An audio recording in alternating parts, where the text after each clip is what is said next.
గౌరవనీయులు పవన్ కళ్యాణ్ గారు, గౌరవనీయులు సిద్ధార్థ రాజ్ సింగ్ గారు, పత్రికా విలేకరులకు అందరికీ నమస్కారాలు.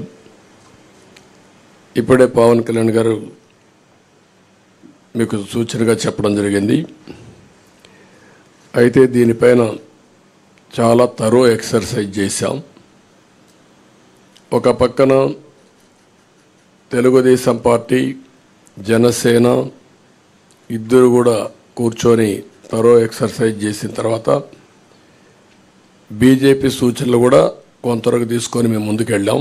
ఎందుకంటే వాళ్ళు అక్కడ ఎన్డీఏ నేషనల్ స్థాయిలో మేనిఫెస్టో ఇచ్చారు, కానీ రాష్ట్ర స్థాయిలో ఎక్కడ కూడా మేనిఫెస్టోతో వాళ్ళు అసోసియేట్ కావడం లేదు.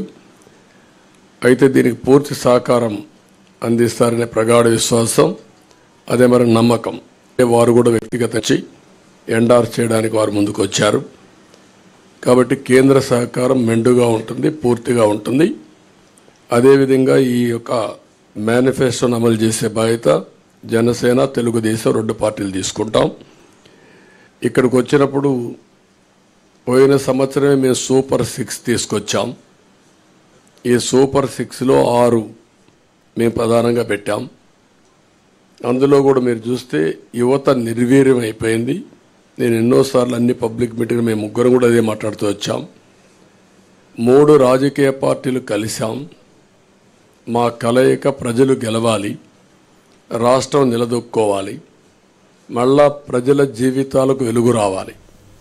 దీని మీదనే 3 పార్టీలు కూడా